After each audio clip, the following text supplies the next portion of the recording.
Today, I'm going to give you 7 Warzone tips that the pros do not want you to know, starting with the G slide. And if you haven't heard of the G slide, essentially all it is jumping and sliding to challenge your opponent. Well, if you combine this with a ledge and you actually jump at the end of your slide, if you time it right, it'll look like this.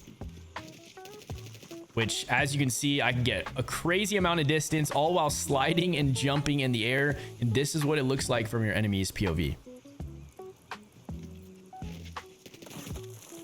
As you can see, that looks absolutely insane from your enemy's point of view, and you can do this on multiple ledges. Let's say there's a guy up here. Obviously, we're not in Warzone at the moment. I'm just showing this for demonstrational purposes. But if there's another guy up there, once again, I can just hit this little G slide, and it just looks like an insane animation on your enemy's perspective. Obviously, you don't have to get that complex with it. Sometimes you can just do the slide without even jumping, and you get a nice little speed boost off of edges. So I want you guys to start running around, sliding off these edges a little bit more, and you're gonna see it actually is a really smooth way to maneuver around the map. Once again, right here on the box, I can just slide off the box. I can slide this way off the box. Use your slides on edges to activate this G slide and be a much harder target for your enemy to hit. Might as well stick with the movement tech. We're gonna hop right into the next one, which is what I call the dive glide. And the dive glide is a really easy way to get over ledges without actually mantling. Now, I could just mantle this ledge right here, or I could run up to it, hit a dive, and just glide right off of it, so I don't actually have any animation slowing me down. I can also shoot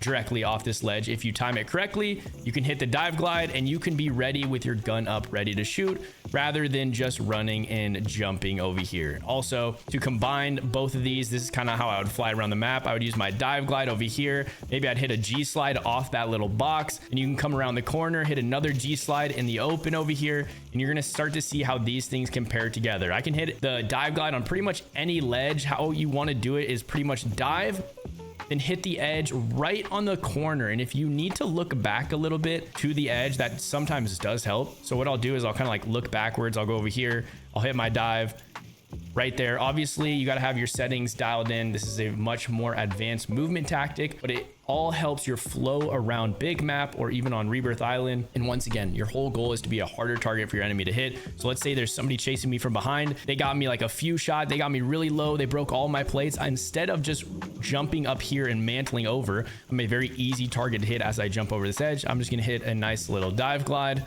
and I'm going to be able to keep my momentum in running away from them. As you're going to see, this keeps your momentum and basically makes you a harder target to hit. Warzone tip number 3 that the pros don't want you to know about is actually found in the settings. We have 2 of them for you. Don't miss the second one. The first one's really easy, and we're talking about FOV. If you guys haven't expanded your FOV to around 110 to 120, most Warzone pros play at that. So make sure you bump up your FOV. Like, get a lot of new players to Call of Duty that come across the stream and ask, Mark, why does it look like you're going so much faster than me? Well, a lot of the times this is this FOV setting. As you expand your FOV, you're seeing a lot more. So when you run, a lot more information is kind of going by you, and it makes it appear faster, even though we're not actually running faster. So open up your FOV to 120. But the one you guys are actually here for is weapon field of view. Make sure this is on wide if you haven't already. Almost every Warzone pro plays on wide because, as you see in the description, it says the weapon looks smaller. Well, guess what? When the weapon looks smaller and you have less visual clutter on your screen, that also accounts for less visual recoil with your gun. When your weapon's smaller, so is your recoil, essentially, because less things are flying around your screen. Whereas if the gun was bigger and you're shooting with recoil, a lot more is moving around your screen. So turn this to wide if you want to start shooting like the Warzone pros. Tip number 4 is when grabbing your loadout. Some of you guys still don't know that you could actually customize it when you're picking it up. So let's say you messed up your class pre-game. You're like, oh no, I gotta wait in between. Well, now you actually don't. Grab your loadout. Let's say right here, I'm like, oh no, my team really needs a util box. So I'm gonna customize this loadout. I'm gonna go down here, change it to battle ready, apply a util box, and now grab my class, and now I can actually use my util box for my team. So if you didn't already know, you can customize your loadout while you're grabbing it. Tip number 5 is a water mechanic that I still see that people don't realize, and that is that you can lower and raise with the press of your buttons. You don't actually have to look around when kind of plunging through the water. You don't have to look up to get more air. You don't have to look down to go downward. All you have to do is press your jump button to raise up, and then press your crouch button to lower. And basically, if you guys learn these 2 things for water mechanics, obviously you're not gonna run into this a ton on Verdansk, especially, but there is a lot of water on Rebirth. So if you guys understand these mechanics, it's really going to help when maneuvering. If you have to rotate long places by yourself and there's a team holding you out, all you have to do is just go down here, and if you want to catch some air, you can do a couple techniques. You can spam your jump and you can come up for air, and it's pretty much like an endless loop of air. I'll show you real quick. I'll go ahead and run out of air here. As I said before, we're just using our crouch button to lower down and our jump button to raise. And for whatever reason, a lot of people still don't know this. It actually took me a while to learn this one as well. I learned it on last map in Urzikstan. And as you're gonna see right here, as I'm running out of breath, I can do a couple things. I can spam the jump button,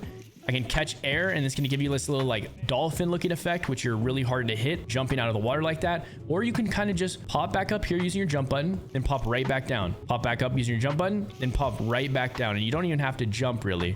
You just press your jump button to raise, then lower right down. Press your jump button to raise and lower right down. And as you can see, I can just keep repeating this cycle and barely be showing my head the whole time, and I'm never going to run out of air. Even if it comes close, I'm using my jump to raise, my crouch to lower, and repeat to get unlimited air. All right, tip number 6. Actually, tip number 6 and 7 are both going to be gunfight mechanics that the pros use, and you guys need to learn these if you haven't already. The first one, number 6, is RT before LT, or in other words, right trigger before left trigger. In other words, again, your shooting trigger, right? You press your right trigger to shoot before you ADS, and you're going to use this in close quarter engagements. Let me give you an example. What a lot of you guys do and what happens, let's say there's an enemy right here, this poor lady just cooking a meal. Well, she's about to get blasted right now.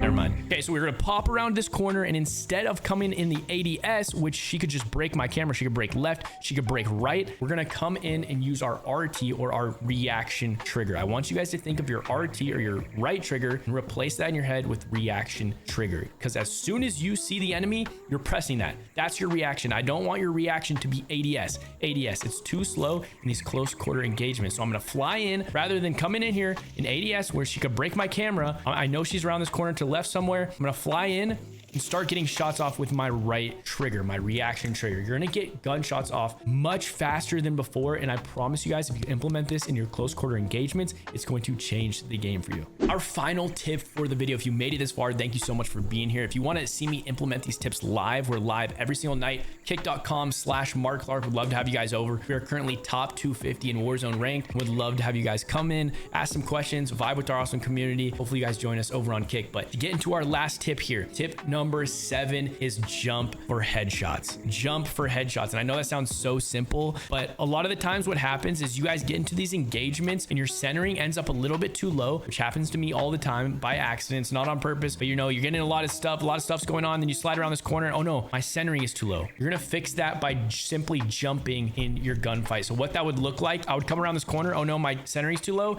I would jump and be able to land a headshot there. Obviously, headshots are worth way more damage. You're gonna be able to put your opponent down much faster, but jumping mid gunfight to get more high damage profile areas rather than the legs, the knees, and you're jumping up to actually hit them in the head is crucial in close quarter engagements. You can actually do this with your AR as well, even if it's from further ranges. I can try to give you guys an example here on a different dummy, on this guy maybe over here. Let's say I'm a little bit too low. I can actually jump and actually end up getting a headshot from those little bit further ranges as well. So implement this in your game. If you feel like your aim is too low mid gunfight, simply jump and to correct your aim. We've talked about it on this channel before, how we want to aim with our movement. For instance, if I'm a little bit left of this target when I aim in, I'm just going to aim with my movement. I'm just going to move a little bit right. I'm not going to use my right stick. There's way too many ways that this can go, but my movement can really only go left and right. Well, there's a actual third direction you can go, which is jumping, right, to get a headshot. So if you feel like your shot's a little bit too low, use your movement to get you there. Hit some more high damage profile areas. There you have it. I hope you guys enjoyed today's video. If you did, make sure to hit that like button and subscribe. We are only 1,000 subs away from 100K subscribers in that silver plaque. Thank you so much for all the love and support.